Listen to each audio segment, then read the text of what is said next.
अभी तक का यूट्यूब पर सबसे ज़्यादा सर्च किया जाने वाला जो टॉपिक होता है वो होता है हमें शोल्डर कितना लेना चाहिए, आर्म होल कितना लेना चाहिए, किस हिसाब से लेना चाहिए कि हमारे कंधे ना गिरे, आर्म होल में झोल ना आए, बाजू हमारी बहुत अच्छे से बैठ जाए, गला हमारा पीछे ना जाए।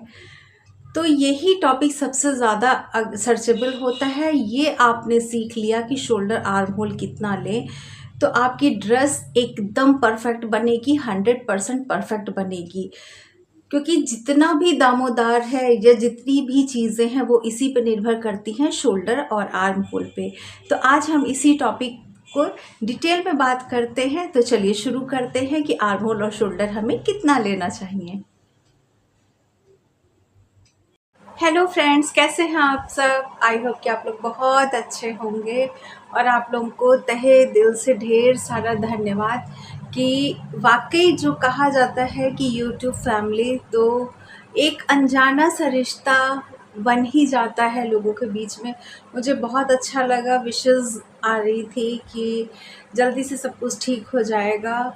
तो बहुत हद तक ठीक हो गया है, अभी सब कुछ ठीक नहीं हुआ है, लेकिन मुझे लग रहा था कि अब वीडियो मुझे बनानी चाहिए, क्योंकि अगर आप लोग बिलीव करते हैं मेरे ऊपर तो आप लोग का काम भी रुक गया होगा। खैर, कर तो रहे होंगे, लेकिन जिस तरीके से मैं बता रही थी, सबका देखिए तरीका अलग अलग होता है बताने का। तो मेरा जो तरीका है हो सकता है किसी और चैनल पे उससे थोड़ा सा अलग हो। तो मैंने कहा कि चलो शुरू करते हैं। तो चलिए, सबसे पहले जो आज मैं टॉपिक ले रही हूँ वो ले रही हूँ आर्म होल से, शोल्डर और आर्म होल का। क्योंकि गर्मियाँ हैं, इस समय आप लोग भी अपने लिए कुर्ती बना रहे होंगे। हमारे यहाँ तो बहुत ज़्यादा गर्मी पड़ रही है, बहुत ही ज़्यादा गर्मी पड़ रही है, मतलब जिसको कहते हैं ना आग बरस रही है, वो वाली स्थिति हो गई है। तो कुर्तियाँ इस समय ज़्यादा चल रही हैं, लूज़ कुर्तियाँ लोग ज़्यादा पहन रहे हैं, छोटे गले लोग, पीछे वाले छोटे गले, जिससे कि सबसे ज़्यादा प्रॉब्लम होती है ना डीप नेक में शोल्डर उतरने की, है गला आगे आ जाने की, पीछे चढ़ जाने की, मतलब अलग अलग प्रॉब्लम्स अलग अलग लोगों को हो रही हैं। तो एक कॉमन जो इस समय कुर्ती चल रही है, रेडीमेड भी लेने चाहिए तो छोटे गले की मिल रही है, तो मैंने कहा कि चलो कुर्ती से ही शुरू करती हूँ। सबसे बड़ी, आपको कुछ भी दिक्कत नहीं होती है, किसी चीज़ में दिक्कत नहीं आती है, ना आपको फिटिंग लगाने में दिक्कत आती है, ना गले में दिक्कत आती है, ना चाक में दिक्कत आती है। सबसे मेन जो कटिंग में दिक्कत आती है वो आती है, मैंने देखा है, शोल्डर और आर्म होल के। सबसे ज़्यादा जो क्वेश्चंस भी होते हैं वो होते हैं शोल्डर और आर्म होल के ऊपर। सबसे ज़्यादा वीडियोस जो बनती हैं वो बनती हैं शोल्डर और आर्म होल के बारे में, क्योंकि उसके बाद शोल्डर आर्म होल आपको समझ में आ गया, उसके बाद वो कॉमन हो जाता है। आपका डीप नेक रहे, बैक नेक रहे, कॉलर नेक रहे, सब कुछ बराबर चलता है। लेकिन अगर शोल्डर आर्म होल समझ में आ गया तो सारी प्रॉब्लम समझिए कि ख़त्म। तो चलिए शुरू करते हैं। तो अभी तो मैं कपड़े पे आपको नहीं बता रही हूँ, चल रही हूँ सबसे पहले ड्रॉ करके आप लोगों को कागज़ पर डिटेल में बता दे रही हूँ कि किस तरीके से। ये जो सबसे ज़्यादा दिक्कत होती है ना हमें, यहाँ आर्म होल में ये जो झोल आता है, देखिए मैंने पहनी है, कहीं झोल नहीं है, एकदम बराबर है। यहाँ छोटी स्लीव्स, ये 3 इंच की स्लीव्स है लगभग, लेकिन देखिए कहीं कोई झोल नहीं है, कुछ भी नहीं यहाँ पे है, कोई प्लेट मैंने नहीं डाल रखी है। तो सबसे जो मेन प्रॉब्लम आती है यहाँ पे झोल की, ये जो झोल आता है हमारा, ये सबसे ज़्यादा प्रॉब्लम क्रिएट करता है। तो किस तरीके से कटिंग करें। हाँ, और अगर आपको प्लेट भी नहीं डालनी है, सारे लोग प्लेट नहीं पसंद करते हैं। क्या होता है कि जब यहाँ पे हम प्लेट डाल देते हैं ना तो वो अलग से विजिबल होती है, या तो आप उसको प्रिंसेस कट बनाइए तब अच्छी लगती है, क्योंकि बहुत सारे लोग दुपट्टा लेना पसंद नहीं करते हैं। उनको लगता है कि कैजुअली जो उन्होंने प्लाजो या पैंट स्कर्ट जो भी पहन रखा है, बॉटम वियर जो भी किया हुआ है, उसके ऊपर जो कुर्ती डाले वो लूज़ कंफर्टेबल कुर्ती हो, तो वो पसंद नहीं करते हैं यहाँ पे प्लेट डालना। तो अगर हमको प्लेट भी नहीं डालनी है और यहाँ पे चुन्नट भी ना आए, यहाँ पे ये जो झोल होता है हमारे, ये झोल बिल्कुल ना आए, तो इसके लिए हमें क्या करना चाहिए। तो चलिए वही आज देखते हैं, उस टॉपिक को आज क्लियर करते हैं। क्योंकि प्रॉब्लम्स जब तक आप सीख गए हैं, कुर्ती बनाना आपको आ गया है, मुझे पता है आप लोग बना लेंगे, इतनी दूर से मुझे आपके ऊपर कॉन्फिडेंस है कि जैसा मैंने बताया, अगर उस हिसाब से आप लोग उस नियम को, उस तरीके को, उस विधि को फॉलो करते हैं तो बना लेंगे।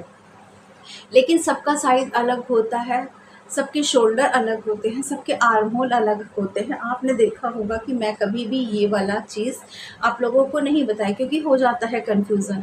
एक तो नया-नया सीख रहा हूँ, उस पर से 3-4 कन्फ्यूज़न डाल दो तो और भी समझ में आ चुका। सिलाई सामान वैसे ही हट जा रहा है किसी तरीके से अगर लगाओ तो। तो चलिए शुरू करते हैं। मैं बता रही हूँ कि किस तरीके से यहाँ प्लेट भी ना डालनी पड़े और आप लोग का यहाँ पे आर्म होल के पास ये चीज़, ये फुग्गा भी ना उठे।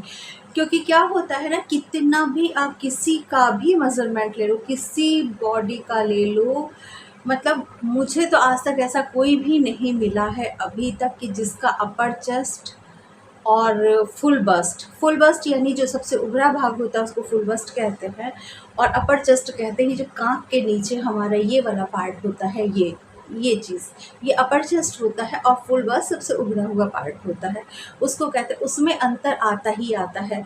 अगर आप फुल चेस्ट के बराबर, मतलब जो फुल चेस्ट के बराबर अपर चेस्ट भी काट देते हैं तब यहाँ पे झोल आता है।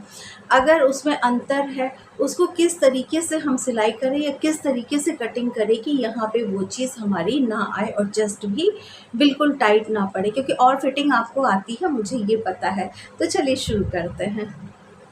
तो चलिए शुरू करते हैं, देखते हैं कि किस तरीके से हम शोल्डर आर्म होल लेंगे कि हमारे आर्म होल के पास यानी चेस्ट के, अपर चेस्ट के पास जो है वो झोल ना आए, क्योंकि ये बहुत बड़ी प्रॉब्लम होती है कि हमारे अपर चेस्ट के पास यहाँ पे झोल आता है।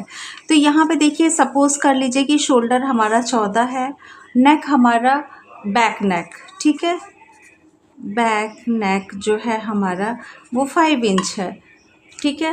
तो यहाँ पे सबसे पहले ये वाली जो हम लोग लाइन खींचते हैं वो लेते हैं अपने शोल्डर की। शोल्डर किस हिसाब से लेते हैं, क्योंकि हम कपड़े को फोल्ड करके काटते हैं, इस तरीके से रख के काटते हैं। तो शोल्डर डिवाइडेड बाई 2 यानी ये हो जाएगा 7। तो यहाँ 7 इंच का हम जो है शोल्डर लेंगे, और मैंने बताया है जितना शोल्डर है उससे ½ इंच ज़्यादा आप आर्म होल लेंगे, ठीक है। तो यहाँ पे आधा इंच ज़्यादा हम यहाँ पे आर्म होल ले लेंगे। आर्म होल की लाइन जब हमको यहाँ पे मिल जाती है तो उसके नीचे जो लाइन हम खींचते हैं वो हमारी हो जाती है चेस्ट की लाइन।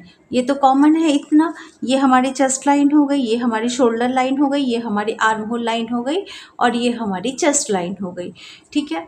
तो हम क्या करते हैं कि जब यहाँ से, ये देखिए मैंने ये भी बताया है कि हमको क्रॉस कितना लेना है। किसी भी स्थिति में एक नॉर्मल साइज़ में हम 1.5 इंच से ज़्यादा यहाँ का क्रॉस नहीं लेंगे बैक का, ठीक है। वो कपड़ा हमारा इकट्ठा होता है। ये डीप नेक पे, अगर आपका नेक छोटा है, जैसे मैंने पूरा शोल्डर लिया है, ठीक है, नेक 5 इंच है, शोल्डर मैंने पूरा 7 इंच ले लिया है, ठीक है, क्योंकि अभी ये डीप नेक में नहीं आया, 5 इंच तक का ही बन रहा है। 5 इंच के बाद जब गला हो जाएगा तब आपका डीप आ जाएगा। अगर 7 इंच भी आप बनाएंगे तो बिल्कुल गड़बड़ नहीं होगा, बिल्कुल मत घबराइएगा। लग रहा है कि अगर आपका गिर सकता है, आपके नापने में दिक्कत हो सकती है, तो 2 सूत आप कम कर दीजिए, 6.25 रख लीजिए, लेकिन बहुत छोटा मत करिएगा, क्योंकि गला हम जब सिलते हैं, नापते हैं तो सब उसमें इंक्लूड हो जाता है। तो इसको जैसे हम लेंगे, सपोज़ करिए यहाँ पे हमारी चेस्ट लाइन आ रही है, ठीक है, ये हमने लेके इसको, ये हमने यहाँ से आर्म होल की लाइन खींच दी। अब क्या होता है, मैंने जैसे बताया आगे पीछे के पल्ले मैं साथ में काटती हूँ। देखिए मैं अपने हिसाब से बता रही हूँ या जो मैंने बता रखा है, जिससे आपको कन्फ्यूज़न ना हो। यहाँ पे जब हम इसको काटेंगे, यहाँ पे हाफ ले लेंगे, इसको इस तरीके से मिलाएंगे। ये सब आपको पता है, ठीक है, ये सब मैं ये मान के चल रही हूँ कि ये सब आपको पता है। अब क्या होगा, हम यहाँ से क्या करते हैं, फिर यहीं से हम 1 इंच लेके या 1.25 इंच लेके हम फ्रंट के आर्म होल की गोलाई दे देते हैं, ठीक है। ये पूरा कपड़ा हमको यहाँ पे इकट्ठा हो जाएगा फ्रंट में, पीछे तो फैल जाएगा क्योंकि पीछे की बॉडी हमारी चौड़ी होती है, नापिए तो आगे हमारा फ्रंट जो है वो कम आता है। आपको फ्रंट और बैक मैंने बहुत डिटेल में बता रखा है, आपने नहीं देखा है तो उस वीडियो को जाके प्लीज़ देख लीजिएगा। अब ये झोल आने का जो कारण होता है, अब देखिए यहाँ पे हमारा जो हमने यहाँ पे शेप लगाते हैं, ये ठीक है, इस तरीके से हमारी शेप हो गई। चेस्ट हमारी ये लाइन होती है, चेस्ट लाइन हमारी ये होती है, ठीक है। चेस्ट लाइन तो इतनी आ गई। अब ये जो हमारा इतना कपड़ा है, ये क्या हो गया, ये हमारा एक्स्ट्रा हो गया। तो आर्म होल के पास भी हमारा झोल आ गया और हमारा यहाँ पे भी झोल आ जाएगा। इसको हम कैसे कम करते हैं, दो तरीके हैं। एक तो आप यहाँ पे प्लेट डाल सकते हैं, जो कि सबको नहीं पसंद आती है। मेरे कमेंट में भी आता है कि मैम बिना प्लेट के बताइए कि झोल ना आए। इसके लिए आप क्या करेंगे कि बस यहाँ से, अगर आपको कुछ नहीं समझ में आ रहा है कितना अंदर आना है, आप आधा इंच अंदर आके इस लाइन को इससे मिला दीजिए। फिर यहाँ से 1 इंच लीजिए और यहाँ से आर्म होल ले लीजिए। ये चीज़ समझ में आया?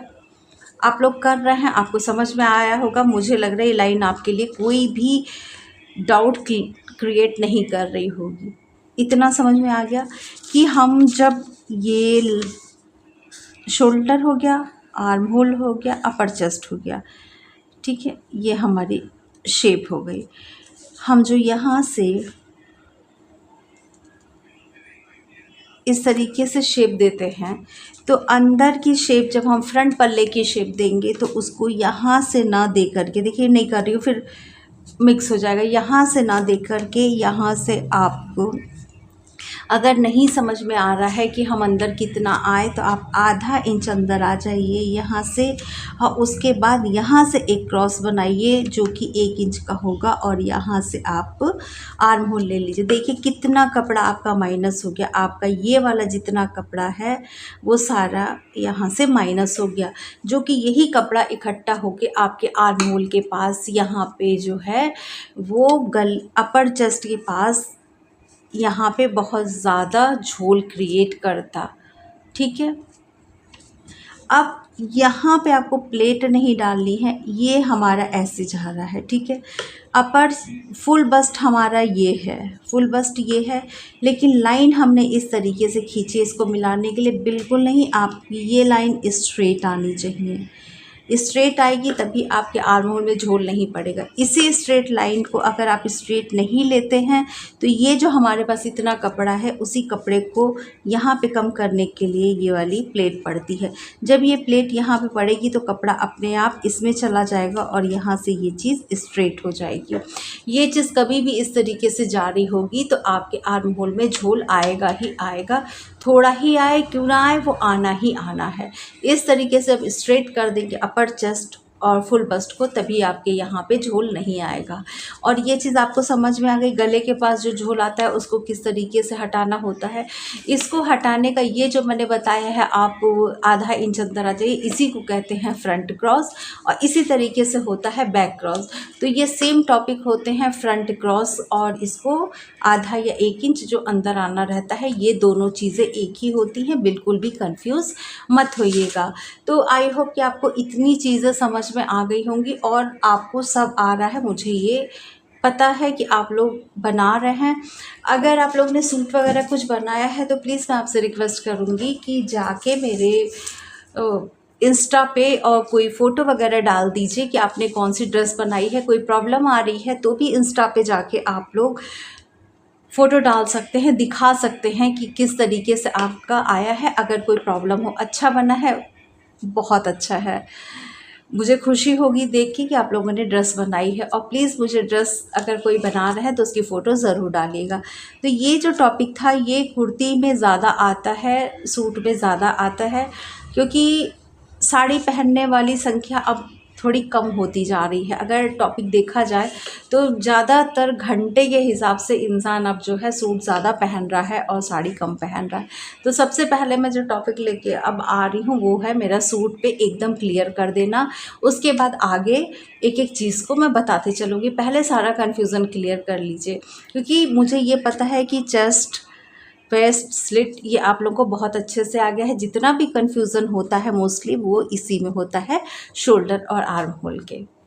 आई होप कि आप लोगों को समझ में आ गया होगा। अगर समझ में आया होगा तो भी कमेंट करिएगा। कुछ पूछना है तो ज़रूर, मोस्ट वेलकम, ज़रूर कमेंट करिएगा। मैं आप लोगों के कमेंट के सारे देखिए पढ़ती मैं सब हूँ, ऐसा नहीं कि पढ़ती नहीं हूँ, लेकिन मुझे लगता है कि जो कई क्वेश्चन आ जाते हैं उस पर एक टॉपिक बना देना, टॉपिक से आगे मतलब इस तरीके से बता देना मुझे ज़्यादा सही लगता है। तो ऐसा मत समझिएगा कि अगर जवाब देने में देर हो रहा है तो मैंने आपका टॉपिक नहीं पढ़ा। मैं ये कोशिश करती हूँ कि जो आपने क्वेश्चन किया है, आपने तो सीधा क्वेश्चन कर दिया, लेकिन ऐसा क्या है कि और डिटेल में उस चीज़ को मैं बताऊँ कि आपका वो क्वेश्चन जो है वो आपको कन्फ्यूज़न आपका दूर कर दे।